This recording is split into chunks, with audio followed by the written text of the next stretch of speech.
Hi, I'm Marna, and this is the Twin Flame Detox. I apologize for being such a mess, but it's been a very long day at work, and I just needed to get this particular bit of information out. I was awake all night last night dealing with the download of this information. So let's talk about the first failure of Ascension. So about 6,000 years ago, humanity as we know it was a very different species than what we know today. Single-story huts, mud daub, governments were just beginning to form, we were developing agriculture, and then something happened. Suddenly, out of nowhere, these cultures that had been technologically primitive started getting advancements. And there was a reason for that. You see, the whole time that these people were, scrabbling in the dirt, they had also been elevating their spiritual selves. They were aligning themselves in their 5D.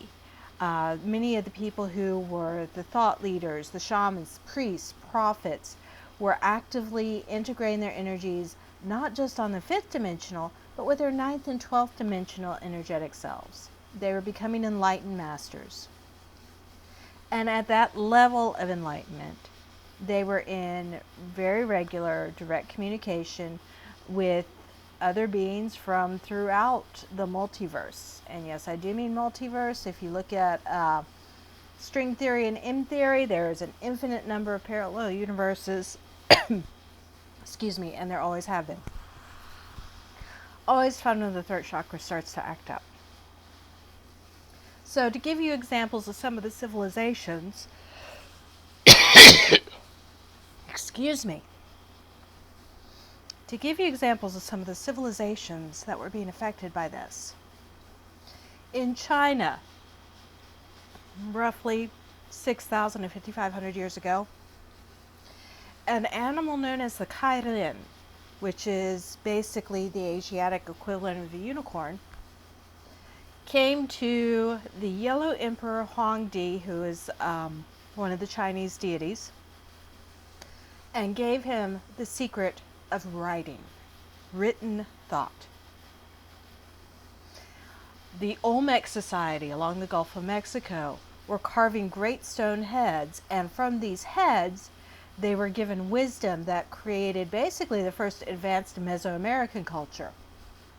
Later, the Olmecs traveled south through Ecuador to northern Peru, and that's when they launched westward to Rapa Nui, which we call Easter Island. The Tuatha De Danann followed the prophecies of the being that was their incarnate mother goddess, Danu, and they left coastal southern Spain and migrated north to today's Ireland. They took with them the secrets of energy work that Danu had given them, secrets that allowed them to navigate through the empty spaces between molecules. If you've ever read stories about the fairies disappearing under hill, this is how they did it. Now, around the year 1000 in the Common Era, that entire culture chose to physically migrate to the 5th dimensional reality. They are no longer in the 3rd dimension at all. They chose to get out because of what was going on in Ireland at that time. On the Indian subcontinent, Maya Danavo, the Kuru kingdom, was building the city of, and I hope I say this right, please forgive me if I don't, Indraprastha. This creation of this city was directed by Lord Vishnu, who's the head of the Hindi pantheon. And this city was destroyed in the cataclysm by nuclear weaponry. If you look at the sagas about the Kurukshetra war, the descriptions of the weaponry used were nuclear. Also going on at this time, the great civilization of Ur grew up in what is now southern Saudi Arabia. The was made possible by people working under the tutelage of the Nomos, who were a race of fish-headed men that were living in the Red Sea. After fell due to climate change, the survivors migrated to the western side of Africa, and they settled on the central plateau in what is now Mali and became known as the Dogon tribe. Through Dogon oral tradition, we know about the Nomos, and we know that they came from a planet that orbited Sirius B. Now, what's interesting about the Dogon is they were accurately describing the orbit of Sirius B around Sirius A in the 1930s. Modern astronomy did not discover Sirius B until the 1970s. So, what were the Dogon telling the anthropologists, and where did that knowledge come from? It's a good question. This was also the time when Upper Egypt and Lower Egypt unified. Imhotep designed the first of Egypt's really great works of architecture and engineering, and construction began on the Great Pyramids. The Sumerians developed a numerical system that was based on 6 and 12. Now, most people tend to base numerical systems on 5 and 10 because we have 5 and 10 fingers, which makes you wonder what the Sumerians were doing when they went for one based on 6 and 12. However, the change of thought that was brought on by this numerical system allowed them to make huge advancements in the understanding of medicine, particularly plant-based medicines. They also had a number of surgical advancements, and they were masters at redirecting energy flows in the body. Same time period in Vietnam, Kin Duong Vong founded the Kingdom of Van Lang. And that is another entire set of sagas. But the absolute jewel in the crown of all this was the Kephtu civilization in the center of the Mediterranean Ocean. And centuries later, Plato wrote about the city of Atlantis, which was the capital city of the Kephtu. The Kephtu colonized a number of islands in the Central Med. Their home base is what is now the island of Santorini. But they had multiple cities on Crete, and they had smaller settlements on Kythera, Carpathos, Saria, Kassos, and even a settlement in Rhodes. Now, Kephtu civilization had a lot of amenities that we take for granted. They had hot and cold running water in all homes in every one of their settlements. They had an advanced sewage removal system that used a gravitational vacuum technology to prevent backflows and prevent odors from coming up. They had a crystalline energy matrix that provided power throughout their entire empire. Not just power, but communication.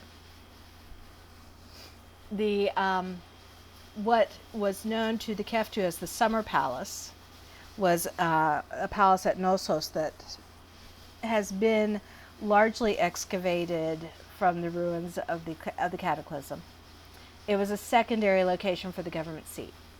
As a secondary location, in a time when neighboring civilizations were still living in single rooms, the Summer Palace was 4 stories tall, had over 100 individual rooms, and it was constructed out of gypsum blocks specifically so that they would reflect sun and be seen for miles across the ocean. That was the secondary palace. Atlantis itself was mind-boggling beautiful. It was built in concentric rings. All areas of the city were accessible through an advanced canal system, and some of those canals had a depth of 100 feet or more, specifically so trade ships could travel through them easily. The Kephtu were incredible traders. They traded throughout the entire Mediterranean and into the Atlantic. Their trade network stretched from the Tuatha De Danann in Ader to the Phoenicians in the Fertile Crescent. And you see mentions of the Kephtu in the writings out of Egypt and Greece and Babylonia. These were not an unknown people. This was not a mythological society. This place existed. Now, all of the cultures that I mentioned were specifically chosen and mentored by developmentally advanced entities from a variety of dimensions and star systems. And no, not all of them appeared in human form. Because of this mentoring from the entities, they had experienced great advancements in culture and technology. The entities, on their side, were working to raise the vibrational level of the entire multiverse by preparing humanity for the great ascension that was coming. Now, the reason that I'm being told all this is because we are in a parallel right now. However, the parallel is not the most positive one. At the same time, you had beneficent entities creating the civilizations of prehistory. There were other entities that were working to stop the ascension. These entities, for lack of a better term, feed on lower vibrational power. I don't like using the term feed. It's not a food source so much as a power source. They utilize lower vibrational energies to gain power and influence in their home dimensions. If you wonder how that works, look at American capitalism, where you have a lot of people who make a lot of money off of pain. Not off of curing pain, but off of promoting it. Look at the military-industrial complex. So you had the entities who were working to elevate humanity on a vibrational level, and you had the other entities who were working behind the scenes to try to stop it. Mostly they were using human pawns, politicians, people who were greedy, people who were willing to do anything as long as it benefited them personally, and who cares what happens to everyone else. I got mine, screw you. That may sound familiar to some folks. And the ascension failed. The failure of that ascension unleashed a period of war and catastrophe on a planetary level. Atlantis, well, we know the story. It was completely destroyed by the sudden eruption of a previously dormant volcano. I mean, people who had this level of knowledge would not have built in the caldera of a volcano unless they were pretty sure it was quiet. My strong theory, I have not had this independently verified, but my strong theory is that some energy work went very badly wrong. And that awoke the volcano, which suddenly erupted, nearly destroyed the entire island of Santorini. All that's left of it today is a tiny little crescent of land. If you read the Epic of Gilgamesh, you can read about the nuclear war in Kuru. Look at the Torah or the Christian Bible and see the details of the flood in the Fertile Crescent. How much of the advanced knowledge of these incredible civilizations was lost? I mean, all we have is a few references and oral traditions that were written down a couple of centuries later. Imagine where we would be now if we still had access to that knowledge and had been building on that knowledge for the last 5,000 years. But the entities who are working for a higher vibration now want to be able to directly communicate with humanity. They want to give us back the knowledge. They want us to ascend. They want to do everything they can to help us, but they learned a very hard lesson with Atlantis and with the disaster that followed. They learned that if you come to humanity and give them too much knowledge too quickly, then it gets misused and then disaster comes. So now they work through guides and mediums and channels, and they present knowledge in very small drips. They do not dare overwhelm us with the technological advances of before, because they know if it goes wrong, we will bomb ourselves back to the Bronze Age. The entities that work in our favor are afraid that if they interfere too much, there will be another planetary level disaster. Now, what this all has to do with the current ascension is the entities that are working to stop it don't have those constraints. They are perfectly willing to sacrifice anyone and everyone to keep the vibration lowered, to benefit themselves. And the pawns that they currently are using will be paying a very steep price for trusting these entities, even though they don't even know that that's what they're doing. The entities that are working against us have been working nonstop since the 1950s to stop this ascension.